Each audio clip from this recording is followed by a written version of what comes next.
Segunda de Reyes, capítulo 5, del 1 al 6. Dice la palabra: Naamán, general del ejército del rey de Siria, era varón grande delante de su señor y lo tenía en alta estima, porque por medio de él había dado Jehová salvación a Siria. Era este hombre valeroso en extremo, pero leproso. Y de Siria habían salido bandas armadas y habían llevado cautiva de la tierra de Israel a una muchacha, la cual servía a la mujer de Naamán. Esta dijo a su señora: si rogase mi señora al profeta que está en Samaria, él lo sanaría de su lepra. Entrando Naamán a su señor, le relató diciendo: así ha dicho una muchacha que es de la tierra de Israel. Y le dijo el rey de Siria: anda, ve y enviaré cartas al rey de Israel. Salió pues él llevando consigo 10 talentos de plata y 6 piezas de oro y 10 mudas de vestidos. Tomó también cartas para el rey de Israel que decían así: cuando lleguen a ti estas cartas, sabe por ellas que yo envío a ti mi siervo Naamán para que lo sanes de su lepra. Amén. Bueno, lo primero que podemos notar aquí, que Siria pues no pertenecía al pueblo del Señor, pero Dios tiene el control de todas las cosas. No es que seamos títeres de Dios ni títeres del diablo, simplemente Dios es el que controla todo, no desconociendo tus decisiones personales y no desconociendo que también tienes un ingenio, una inteligencia humana y que Dios te ha dado el libre albedrío para que tú escojas lo que tú quieras. Bueno, una joven ha sido llevada cautiva de Israel, exactamente de la parte de arriba, Samaria, la parte norte, donde estaban 10 tribus. Acuérdese que el pueblo de Israel se dividió, las 12 tribus se dividieron, 10 quedaron en el norte, el hijo de Salomón las dividió, y 10 quedaron en el norte, que es lo que se llama Samaria, y 2 quedaron en el sur, que es donde está Jerusalén. Esta joven fue llevada cautiva de Israel por algunas bandas, algunos grupos, como decimos en esta época, al margen de la ley, y esta joven servía a la esposa de Naamán, una señorita, una joven en medio de todos esos impíos. Siria pues era un pueblo enemigo, había maldad, no se amaba a Dios, en esa casa no se leía la Biblia, no se ponía música cristiana, no tenía devocionales en las noches, no se hacía el altar familiar, se adoraban 2 dioses totalmente diferentes al Dios de la Biblia, se adoraba a Baal, se adoraba a Acera. Habían fiestas, habían chistes verdes, chistes rojos, chistes malos, y pues era una casa y era un país donde la gente no creía en Dios. Esta joven había sido llevada allí, un lugar donde ella no estaba acostumbrada, donde se veía tanta impiedad, tanta maldad. No era un lugar sano para una señorita. Y hoy, entre más podamos evitar todas esas cosas, pues claro que sería mucho mejor. Sin embargo, no se le olvide que usted tiene una unción. Tan pronto usted se entregó al Señor, vino a Cristo arrepentido, con fe, le entregó la vida al Señor, se bautizó en el nombre de Jesús. Usted de ahí en adelante carga en su mano la palabra de reconciliación, y puede ser que le toque enfrentar algunas situaciones como esta joven, ir al trabajo, ir a la universidad, donde no se lee la Biblia, donde no se adora a Dios, donde se adoran otros tipos de dioses, donde se tiene otro pensamiento totalmente distinto al que tenemos nosotros en la Biblia. Tantas cosas que suceden en diferentes partes, sincretismo, de pronto está pseudo-cristianismo, y usted va a estar enfrentado a todo eso. Y esta niña, esta joven, se estaba enfrentando a grupos de personas que no amaban a Dios, un grupo de personas que blasfemaban contra Dios, que hablaban mal de Dios, que no tenían poder, que no existía, que para ellos sus dioses eran los únicos dioses sobre la faz de la tierra, que para ellos era lo más importante, era lo que ellos creían. ¿Y por qué le estoy diciendo esto esta mañana, mi hermano querido? Porque en estos días donde hay tanto pensamiento y tanto relativismo, usted que tiene el poder de Dios en su vida, va a tener que enfrentar algunas situaciones. Esta joven había pasado por días difíciles, quizás meses, quizás años.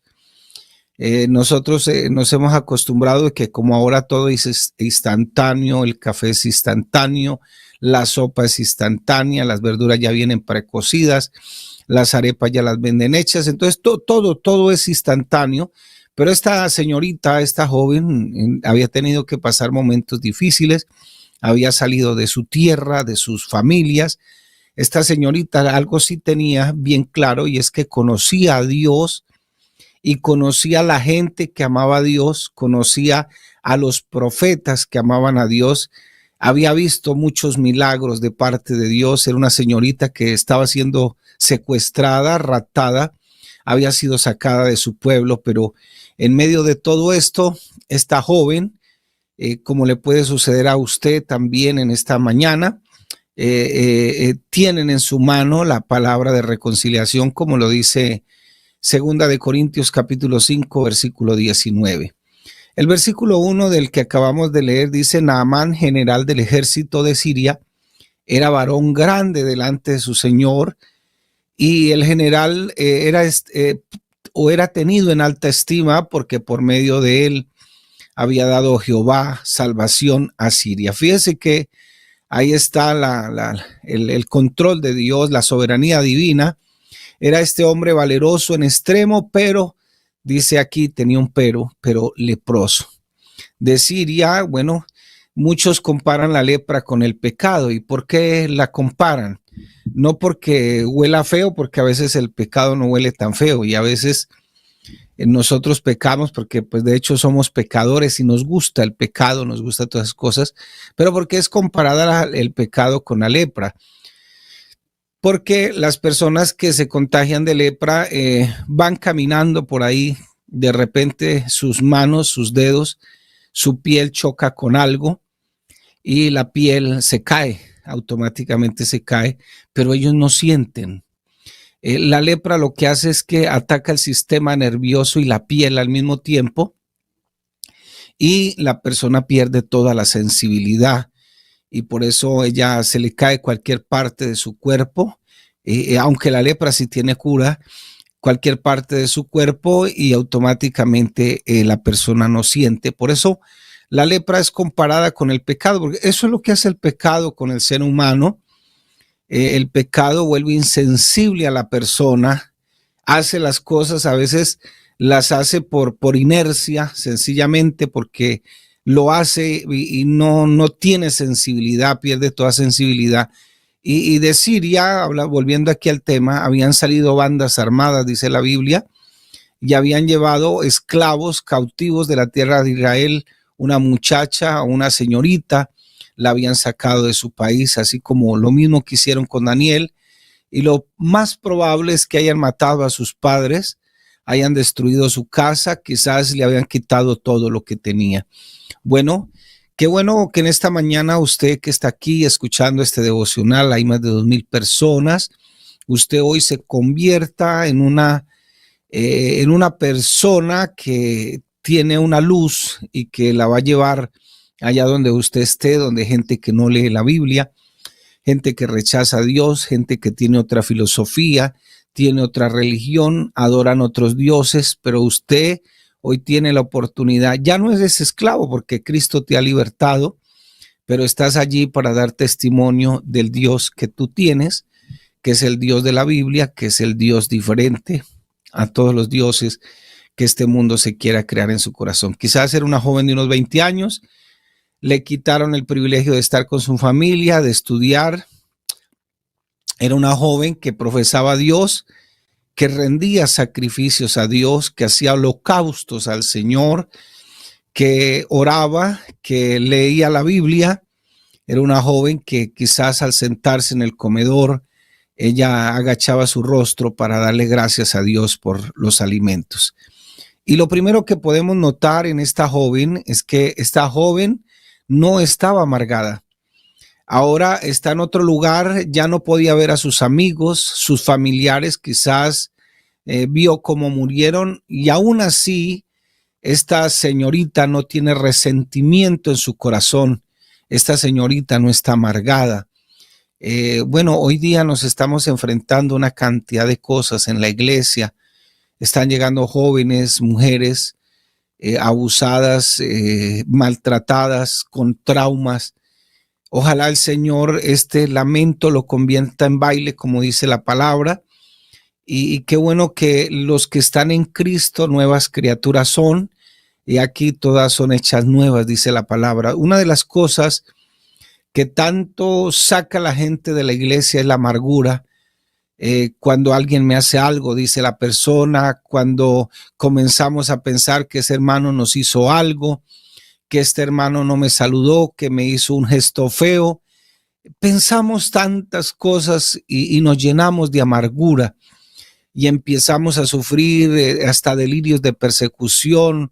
Todo el mundo se mete conmigo, todo el mundo se mete con ellos, y en ocasiones muchos corren cuando realmente nadie los está persiguiendo. Y es cierto que todos los días tendremos luchas, tendremos afanes, y de repente en la iglesia vamos a tener dificultades, pero qué bueno que tú disiernas los tiempos de Dios, que cuando vienen esos problemas en el templo, en la Sagrada Familia, digámoslo así, es para que tú crezcas espiritualmente. Dice Efesios capítulo 6, versículo 12, porque no tenemos lucha contra sangre y carne. O sea, no hay una lucha contra la misma gente. Detrás de ese aparente bien, de pronto está el diablo asusando ahí, sino contra principados, contra potestades, contra los gobernadores de las tinieblas de este siglo, contra huestes espirituales de maldad en las regiones celestes. Entonces, las raíces de amargura por lo general se profundizan, por eso se le llaman raíces de amargura. Pero esta joven, a pesar de todo lo que le había sucedido, había superado sus traumas en el Señor, había superado todas sus dificultades, y esta joven no estaba sumida en la amargura, sino que esta joven estaba agradecida con el Señor. Romanos 8:28 dice, y sabemos que los que aman a Dios, todas las cosas le ayudan a bien. Esto es, a los que conforme a su propósito son llamados. ¿Cómo lo sabes tú? ¿Cómo lo sabes? Por la palabra, lo sabes por los testimonios en la iglesia de los hermanos.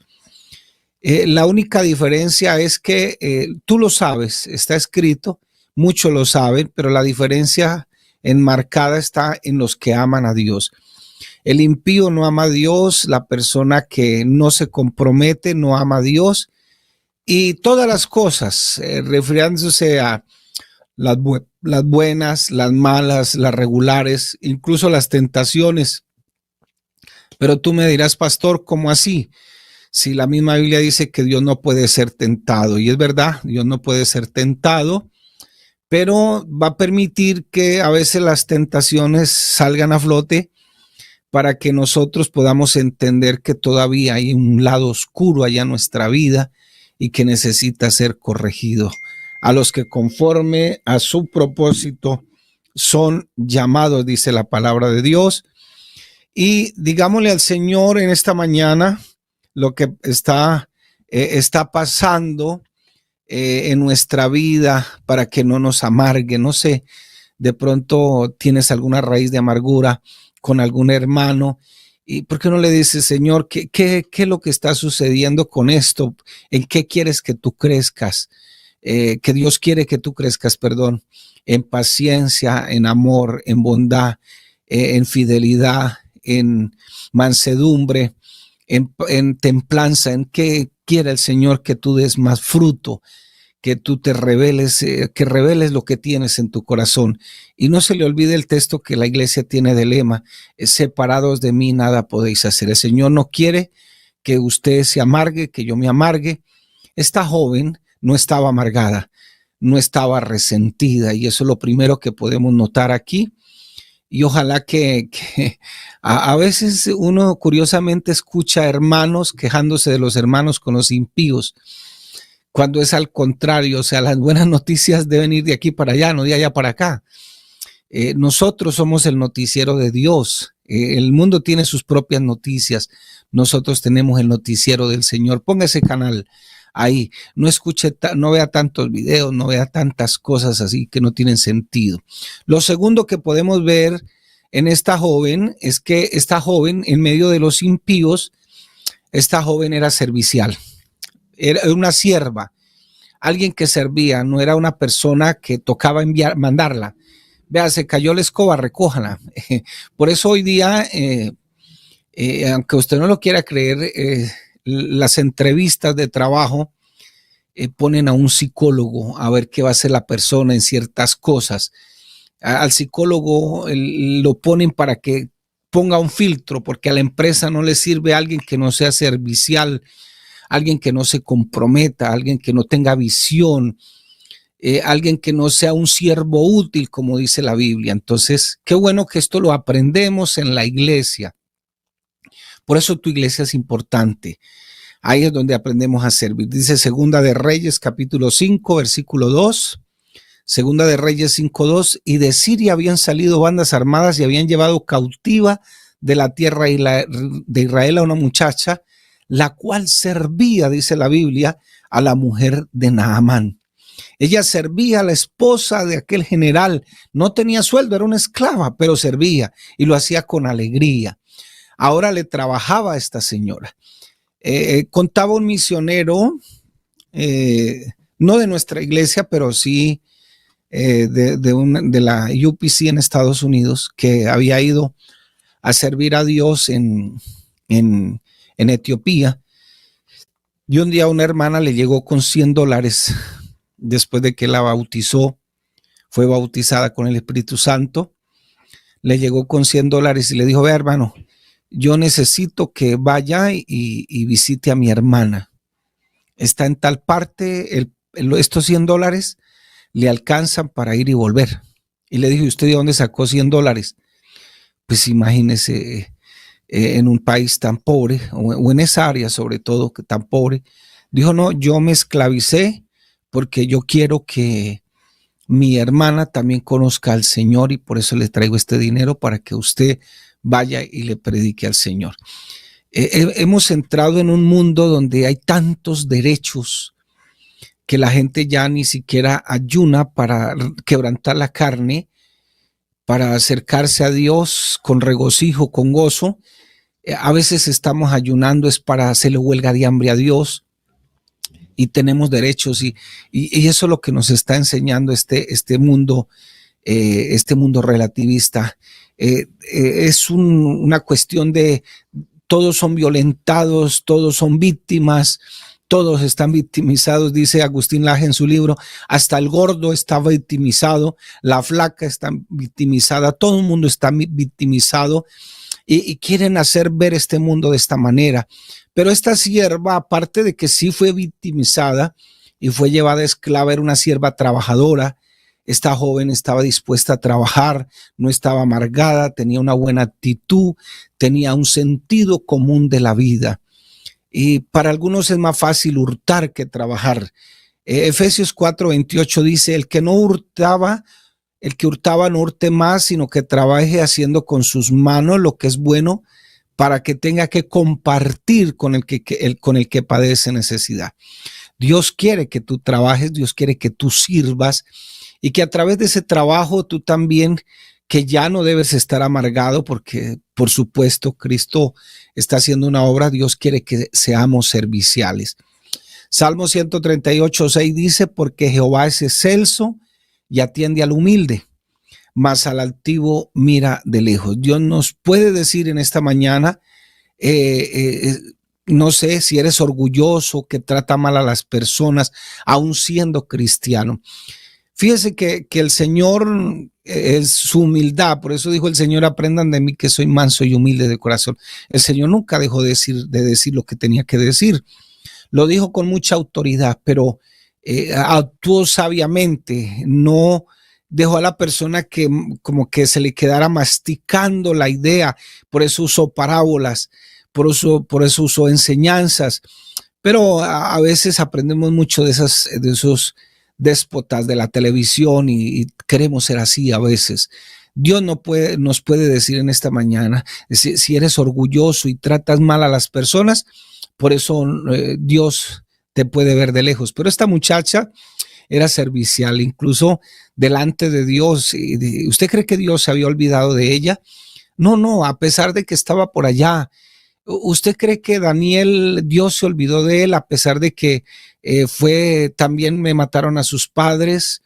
Estaba siendo preparado para ser rabino, quizás estaba estudiando teología o instituto bíblico o alguna cosa en especial, pero también fue arrebatado, se lo llevaron, le quitaron su masculinidad, no le dejaron ver descendencia, y a pesar de que tú notas por ahí en los primeros capítulos que Daniel se queda como en silencio, sin embargo Daniel confió en Dios en todo el sentido de la palabra, y a pesar de todo eso, Dios lo libró y lo sacó en victoria. Dios no puede decir en esta mañana, de pronto me has ignorado, no vas a la iglesia, no lees la Biblia, eres un orgulloso, eres jactancioso, tratas mal a todas las personas, les gritas a la gente, le gritas hasta al perro, al gato, eres un orgulloso y quizás Dios por eso a veces quiere mantenernos de lejos. ¿Quién está orgulloso del altivo? Nadie está orgulloso del altivo. Por lo general el altivo lo van sacando poco a poco, lo van orillando, va quedando en los extremos. Pero esta joven era muy humilde, era servicial, dice la palabra. Y primera de Pedro capítulo 3 versículos 3 y 4 dicen: vuestro atavío no sea el externo de peinados ostentosos, de adornos de oro o de vestidos lujosos, sino el interno, el del corazón, en el incorruptible ornato de un espíritu afable y apacible, que es de gran estima delante de Dios. Entonces, lo que importa no es lo que tienes por fuera. Dios quiere lo que tienes en tu corazón. Claro que lo que tienes adentro de tu corazón se ve reflejado afuera. Eso es por pura lógica, de la abundancia del corazón habla la boca. Dios también Dios no quiere que tú también salgas desarreglado. No. Es más, si sales desarreglado, pues estás dando mal testimonio. Y si sales mal arreglado, que de pronto hagas pecar a un varón o a alguien, también estás dando mal testimonio. Lo más importante es cómo nos vamos a ver con el Señor. Esto le agrada, Señor. Un espíritu afable y apacible. ¿Qué tan amable has sido hoy o vas a ser hoy o has sido con todos los que te rodean? Esta muchacha, en lo que podemos aprender en esta mañana, a pesar de todas las circunstancias, lo primero, que no estaba amargada, y lo segundo era que una joven muy servicial. Lo tercero que podemos aprender en esta mañana es que era una joven muy segura. Tenía una seguridad impresionante. Esa seguridad partida de Dios. Era una señorita confiada en Dios. No era una persona que a veces, como cuando uno se para en un barrial por aquí, toca andar mucho en moto, y a veces cuando llueve, yo soy muy nervioso y uno anda en moto y uno se sacude del agua helado. No puede decir ahí en ese momento que uno está bien parado, ¿no? Porque o a veces hay sectores donde hay mucho cascajo, mucha piedra, y a veces también la rueda de las motos derrapan así muy fuerte y se va uno como de lado. Pero esta joven estaba segura, estaba confiada en el Señor. Dice Isaías 26, capítulo 26, versículos 3 y 4. Tú guardarás en completa paz aquel cuyo pensamiento en ti persevera, porque en ti ha confiado. Confía en Jehová perpetuamente, porque en Jehová el Señor está la fortaleza de los siglos. Hermano Jairo hablaba ahora de la situación que vive nuestro país. Y la verdad es que no estamos viviendo tiempos mejores por ningún lado, por ningún extremo. Y de repente esto no va a cambiar nunca, y no cambiará nunca, porque hacia allá vamos, porque cuando el hombre pone su confianza en el mismo hombre, es una maldición, dice la Biblia. Entonces, llevamos más de 200 años gobernados por la misma gente que aparentemente dice temer a Dios, pero no lo tienen en cuenta para nada, para nada. Y quizás aquí lo que nos va a ayudar a nosotros, este texto me parece increíble: tú guardarás en completa paz aquel cuyo pensamiento en ti persevera. Nosotros, hoy se habla de tanta salud mental, que incluso a veces la gente ni sabe, y cuando va al puesto de salud debería pedir una cita con el psicólogo para que su salud mental es más importante. Hay cosas, hay enfermedades que se están dando por no existir salud mental, pero yo creo que aquí es donde nosotros tenemos que sacar la casta, sacar lo que tenemos, porque nosotros hemos confiado en el Señor, y a pesar de que a veces se nos ha puesto esto color de hormiga, la verdad es que, bueno, hay hormigas rojas y hormigas negras, pero bueno, se nos ha puesto esto tan difícil. El Señor es el que nos da la paz que necesitamos. Dijo el Señor: yo le doy una paz que el mundo no tiene y que no sabe cómo darla. Fíjese que el apóstol Pablo en el libro de los Filipenses dice: para mí el vivir es Cristo, el morir es ganancia. Pero en ese texto, en ese pasaje, la palabra del Señor me muestra que Pablo había sido sentenciado a muerte. Sin embargo, en Filipenses capítulo 4, versículo 7 dice: la paz de Dios que sobrepasa todo entendimiento, todo entendimiento. Entonces, esa paz es la que le dará confianza a vuestros corazones para que podamos permanecer en él. La palabra corazón tiene que ver con todo el asiento de la personalidad, con toda la persona en sí. Entonces, tú guardarás en completa paz, dice aquí, aquel cuyo pensamiento en ti persevera, porque en ti ha confiado. ¿Quién nos puede dar fuerzas? Pues aquel que nos salvó. ¿Quién más? ¿Quién me puede ayudar cuando estamos en problemas? Sin duda que Dios. En Él confiamos, en Él confiaremos, que Dios nos ayude. Y qué bonito es cuando vemos el poder de Dios que está actuando en nuestra vida, cuando responde nuestras oraciones. Mañana yo decía: Señor, gracias, porque a pesar de que ahí sí le tengo que confesar, fui algo incrédulo. El cuñado de mi esposa entró con un, ¿cómo le llaman a eso? Con un pronóstico reservado al hospital. Parece que su corazón no le funcionaba ni al 10%, su próstata reteniendo líquidos, sus riñones, estaba completamente desarmado este pobre hombre. Sin embargo, oramos, a pesar de nuestra incredulidad y todo, oramos al Señor por él. Y ayer en la noche el médico se quedó aterrado al ver todos los resultados y dijo: no, pero el corazón está bien, el riñón está funcionando, la próstata se desinflamó. Qué bueno poder confiar en el Señor, y Él responde a nuestras oraciones, aun cuando a veces creemos que no es así.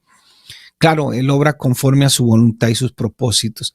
Segunda de Reyes, capítulo 5, versículo 3 dice: esta dijo a su señora: si rogase mi señor al profeta que está en Samaria, él lo sanaría de su lepra. Esta joven estaba segura. Qué bueno que en esta mañana estemos seguros del Dios en quien hemos creído, el Dios que nos llamó, que venimos a Él en arrepentimiento, en fe, que nos bautizamos en su nombre de Jesús para el perdón de los pecados, y que estamos aquí en este camino de la salvación. Quizás esta joven le ha contado quién es el Señor y de cómo el Señor usaba al profeta, las hazañas que Dios había hecho a través de los profetas. Esta señorita confiaba en Dios, estaba segura. Lamentablemente hoy mandamos a nuestros muchachos a la universidad y en 2 meses les borran todo se lo borran, todo el cassette se lo borran. Pero esta joven no, esta joven tenía derecho a estar amargada, tenía derecho a tantas cosas, tenía derecho a no confiar, a no ser servicial, a estar amargada, a no estar segura. Bueno, ¿y qué clase de Dios tengo? Que yo confiando en Él, y mire, entran estos bandoleros y me sacan y me llevan, me esclavizan, bueno, etcétera. Pero no, ella estaba segura en el Señor y le dijo a su señora, vea, si ustedes van y ruegan al Señor a través del profeta, él podría sanar a mi señor de su lepra. Quizás esta joven le ha contado quién es su señor, de cómo el Señor usa a ese profeta, de cómo en la iglesia, que se predica en la iglesia. Esta señorita estaba confiada, no se dejó llevar por los dioses de los incrédulos, de las ideas pseudocristianas, de las ideas relativistas, del humanismo que está tanto de moda. En medio de tanta inseguridad, Dios había ayudado a esta joven, había hecho milagros, sabía que Dios había hecho milagros. Isaías 26:3 dice: tú guardarás en completa paz aquel cuyo pensamiento en ti persevera.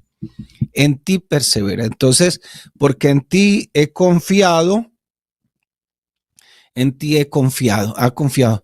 Cuando pensamos en Dios, siempre debemos tenerlo presente en todo. Esta joven confiaba en Dios, estaba segura que hay un Dios, y la mayoría de los cristianos creemos que hay un Dios, pero no todos creemos en el poder de la oración. Hoy existen muchos que dicen que no es necesario incluso reunirse, que no es necesario ir a la iglesia, que no es necesario diezmar. Decía, en estos días me preguntaba una hermana, porque pues aquí los viernes los sábados hacemos programa de la radio de preguntas, y preguntaba a alguien y decía, bueno, una persona que sirve a Dios y que está en la iglesia y está en contra de los diezmos, y no diezma, le dije, esa persona no está creciendo espiritualmente, está creciendo en lo que le gusta a él nomás. Pero aquí esto es integral, aquí crecemos en todas las áreas, aquí no podemos descuidar en una, porque nuestra economía incluso depende del Señor, depende de todo eso. Y lo cuarto que podemos aprender, bueno, lo tercero, que no se nos olvide la seguridad que tenemos en Dios y lo seguro que debemos estar en Dios. Cuando tú salgas hoy a tu trabajo, que ya de pronto debes estar en él, no se te olvide la seguridad en Dios. Él guarda en completa paz ese pensamiento si tú perseveras en él, porque en ti ha confiado, dice la palabra del Señor. Lo cuarto que podemos aprender de esta joven es que es una joven de buen testimonio. Y dice el versículo 5, y le dije al rey de Siria, anda, ve y enviaré cartas al rey de Israel. El rey dice, vaya seguro. Bien pudo haberle dicho, ¿usted le cree a esa señorita? ¿Y quién es esa niña para que tú le creas? Sin embargo, fíjese que esta muchacha, por tener buen testimonio, esta joven por tener buen testimonio, el mismo rey que le va a dar las cartas a Naamán, le dijo el rey de Siria, anda, versículo 5, ve y yo enviaré cartas al rey de Israel. ¿Por qué le cree? Quizás sea una mentirosa, había podido decir el rey, una embustera. Quizás ha planeado enviarlo allá para que lo maten. No, el rey estaba seguro. Y Naamán y su esposa vieron el testimonio de esta joven. Me hacía reír el hermano Jairo hace un momento con la plata que el otro le robó, su amigo. Su amigo le robó. Pero esta joven era todo lo contrario. Vieron que no se robaba las cosas, que era honesta, que amaba a Dios. Vieron una señorita diferente, una joven diferente, una actitud diferente. Pero hoy día los mismos cristianos hacen sindicato en el trabajo. Y es que tengo derecho a irme más temprano. No, tienes derecho a llegar más temprano y a irte de último si es necesario. Tienes que rendir, porque el Dios que tú tienes te manda a dar buen testimonio, no a que te amargues, no a que no seas seguro. Ellos confiaron en su palabra por la evidencia del testimonio, pero hoy día muchos a veces no quieren darle trabajo a los cristianos porque se han vuelto problemáticos. Es que tenemos derechos, es cierto, la Constitución nos da derecho y tú puedes hasta demandar como quieras, pero más allá de todo eso, es que esta joven era sin tacha, irreprensible, tenía un sentido común de la vida. El mismo rey le da cartas, le envía cartas al rey de Israel, manda 10 talentos de plata, 6,000 piezas de oro, 10,000 mudas de vestidos, le llevan todas con él. ¿Por qué? Porque creían en el testimonio de una señorita. Hoy la palabra es difícil, hoy está complicado ese tema. ¿Cuántos de los mismos familiares preguntan por otros más familiares y dicen no le creas? Mi papá, mi tío, etcétera, es un mentiroso. A esta señorita, por tener buen testimonio, le creyeron. ¿Cómo está nuestro testimonio? ¿Cómo está? Hay gente que incluso andan en la misma iglesia como ruedas sueltas. No tienen a Dios en cuenta para nada. El pastor es el último que se entera de las cosas. Pero yo creo que en esta mañana podemos cambiar esa actitud. Lucas 1:6, ambos eran justos, dice, delante de Dios, y andaban irreprensibles en todos los mandamientos y ordenanzas del Señor, refiriéndose a un par de esposos, estos esposos que le creían a Dios. ¿Cómo está tu testimonio en esta mañana? ¿Cómo la gente sí cree en ti? ¿Sí cree en tu palabra? ¿Estás seguro del Dios que tienes o estás amargado también? ¿Estás amargado con la iglesia, con tu pastor? Y no te fijaste que Dios, de pronto hasta el mismo pastor, fue usado para que tú crecieras en esa área que no has crecido. Qué bueno que en esta mañana podamos concluir que en este mundo vivimos y tenemos que andar con un testimonio todos los días. Eso no quiere decir que seas perfecto en todo el sentido de la palabra, pero si trabajamos en algún lugar, nunca llegues tarde, nunca digas una mentira. Más bien diga, conozco otros cristianos, son buenos trabajadores, no roban, no pierden su tiempo en el trabajo, pero hoy desgraciadamente tienen que hasta quitarle los celulares en la entrada. Y a los mismos cristianos, haciendo sindicato, etcétera. Más bien digamos, conozco cristianos, son buenos trabajadores, que no roban y que no pierden su tiempo. Muchos trabajan incluso y hacen más allá de lo que están contratados. Que los patrones deseen tenerlos en sus trabajos por su buen testimonio. Y este mundo necesita cristianos de buen testimonio. Esta señorita tenía un buen testimonio y es así que por medio de ella la vida de Naamán fue cambiada. Lo llevó a creer en Dios. Segunda de Reyes capítulo 5 versículo 18. En esto perdona a Jehová tu siervo, que cuando mi señor el rey entrara en el templo de Rimón para adorar en él y se apoyare sobre mi brazo, yo también me inclinaré en el templo de Rimón. Cuando haga tal, Jehová perdone en esto a tu siervo. Le cambió el pensamiento a Naamán. Pero lamentablemente hoy hemos tenido muchos inconvenientes. Naamán entró allí y quizás un poco arrogante, pero en medio de todo eso logró que Dios logró llegar y que Dios lo sanara a través del profeta. ¿Por quién? Por una joven que fue llevada muy lejos, Siria, muy lejos, miles de kilómetros, pero ahora cree en Dios. Su vida fue transformada por el testimonio de esta joven, de una señorita. Bueno, no diga señorita en esta mañana, el ingeniero, el cocinero, el agricultor, el que va ahí. Tú vas para allá, a ese mundo, un mundo donde no leen la Biblia, donde no hacen el devocional, donde no creen en Dios. Decía el hermano Álvaro Torres un día enseñándonos en una asamblea de pastores, tú eres la Biblia de tu vecino, tú eres la Biblia de tu vecino. Esta señorita vivía entre incrédulos, pero no le importó, ella siguió sirviéndole a Dios. Y yo le pregunto en esta mañana, ¿tú a quién le sirves? ¿Por qué no oramos en el nombre de Jesús? Y bueno, yo sé que el hermano Jairo está ahí y voy a pedir el favor de que ore a través de todos los que están conectados. Dios les bendiga.